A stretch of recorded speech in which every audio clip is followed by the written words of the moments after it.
నేటిదిన వాక్య ధ్యానం కొరకు సామ్స్ 113 8th స్టాంజా 113వ కీర్తన 8వ చరణం. ఆయన నేల నుండి దరిద్రులను లేవనెత్తువాడు. చదవబడిన ఈ వాక్య భాగంలోని దీవెన నా ప్రియులకు మీరందరూ పొందుదురుగాక. వాక్య ధ్యానం కొరకై ప్రార్థన. ప్రేమ కలిగిన మా తండ్రి, మీకు వందనాలు. నేడు చదవబడిన ఈ వాక్య భాగం ద్వారా నాతోనూ విను మా ప్రియులతోనూ మీరు మాట్లాడి మమ్మలను మీరు బలపరచమని యేసుక్రీస్తు నామములో ప్రార్థిస్తున్నాను తండ్రి, ఆమేన్. చదవబడిన ఈ వాక్య భాగంలో మన ప్రభు అయిన యేసుక్రీస్తు వారు ఆయన నేల నుండి దరిద్రులను లేవనెత్తేటటువంటి దేవుడు. నేల అనగా అన్నిటికంటే క్రింది స్థితి.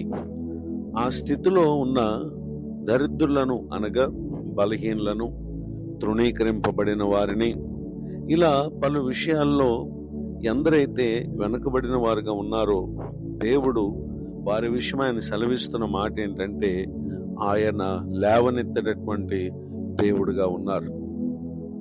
ఆదికాండము 41వ అధ్యాయము 41వ వచనం. The book of Genesis chapter 41 words 41. మరియు ఫరో, చూడుము, ఐగుప్తు దేశమంతటి మీద నిన్ను నియమించి ఉన్నానని యోసేపుతో చెప్పాను.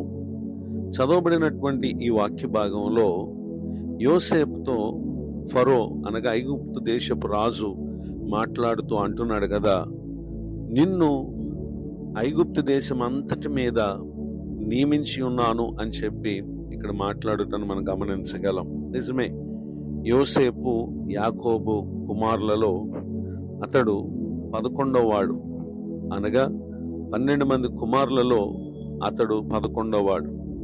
అయితే అతడు కలలుగనేటటువంటి వ్యక్తి.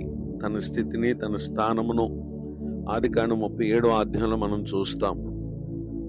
ఆ తర్వాత అతనిని అతని అన్నలు పగబట్టి అతని గుంటలో పడవేశారు, అనగా నేలకు మరింత క్రింది స్థితిలో అతన్ని పడవేశారు. కానీ దేవుడు ఆ చోటు నుండి బయటకు రప్పించారు.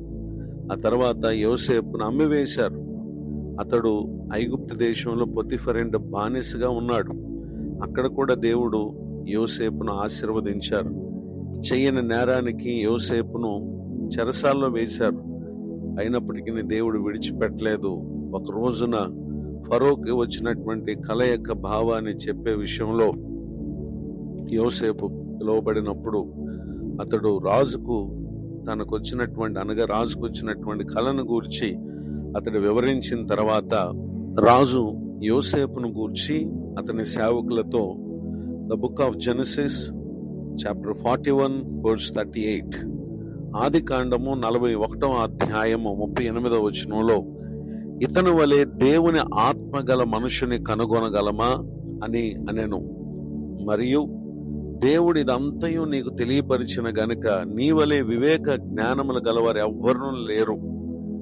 40వ వచనంలో 40th verse, నీవు నా ఇంటికి అధికారివై ఉండవలెను, నా ప్రజలందరూ నీకు విధేయులయ్యుందురు, సింహాసన విషయంలో మాత్రమే నేను నీకంటే పైవాడనై ఉందునని యోసేపుతో చెప్పుటను ఇక్కడ మనం గమనించగలం.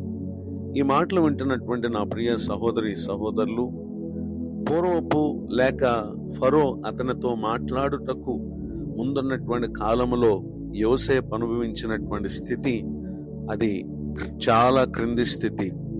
కానీ దేవుడు అతనిని లేవనెత్తినటువంటి విషయాన్ని ఈ వాక్యంలో మనం చూస్తూ ఉన్నాం. ఈ మాటలు వింటున్న నా ప్రియ సహోదరి సహోదరులు, ప్రభువారు యోసేపును లేవనెత్తడానికి గల కారణం ఏంటంటే యోసేపు ప్రభు పట్ల చూపిన భయభక్తులు, ప్రతి పరిస్థితుల్లో ఎంతమాత్రం దేవుడిని విడువని ఆ జీవితమే ఇంతటి ఉన్నతమైనటువంటి స్థితికి తీసుకురావటానికి కారణమైంది. గనుక మన ప్రభువారు మనలను ఏ స్థితి నుండి అయినా ఆయన మనలను బలపరిచేటటువంటి దేవుడుగా ఉన్నారు. గనుక ప్రస్తుతం అనుభవించే బాధను గూర్చి ఏమాత్రం దిగులు పడకండి, కష్టమును గూర్చి అధైర్యపడకండి, ఎదురైన నష్టాన్ని గూర్చి ఏమాత్రం కృంగిపోకండి. నిశ్చయముగా యోసేపును లేవనెత్తిన దేవుడే ఈ మాటలు వింటున్న నా ప్రియులకు మిమ్ములను కూడా లేవనెత్తగలిగిన దేవుడు అనే విషయాన్ని చెప్పడానికి సంతోషిస్తూ ఈ మాటలు ముగిస్తున్నాను. ప్రార్థన. ప్రేమ కలిగిన మా తండ్రి, మీకు వందనాలు. నేడు విన్న ఈ మాటల ద్వారా మా ప్రియుల ఆత్మను మీరు బలపరిచినందుకు స్తోత్రం. నిశ్చయముగా నాడు యోసేపును మీరు ఏ విధముగా లేవనెత్తారో మా ప్రియులు కూడా అట్టి కృపకు పాత్రులగునట్లుగా మీ వైపునకు చూసి మేలు పొందటానికి సహాయం చేయండి. దైవజనులను, వారి కుటుంబాన్ని, సేవా పరిచయను దీవించండి. కృంగిన వారిని, దుఃఖితులను, వేదనలో ఉన్న వారిని దర్శించండి. నేడు మరి ఒక నూతన సంవత్సర దయాకిరీటాన్ని పొందిన మా ప్రియులు తమ ముందున్న సంవత్సరాల్లో ఇటు దీవెనకు వారు నిశ్చయముగా పాత్రులగుదురుగాక. మీ కృపాక్షేమములు ప్రతి ఒక్కరికి అనుగ్రహించమని యేసు క్రీస్తు నామములో ప్రార్థిస్తున్నాను తండ్రి. ఆమేన్. తండ్రి, కుమార, పరిశుద్ధాత్మ దేవుడితోనే నడిపించును గాక. ఆమేన్.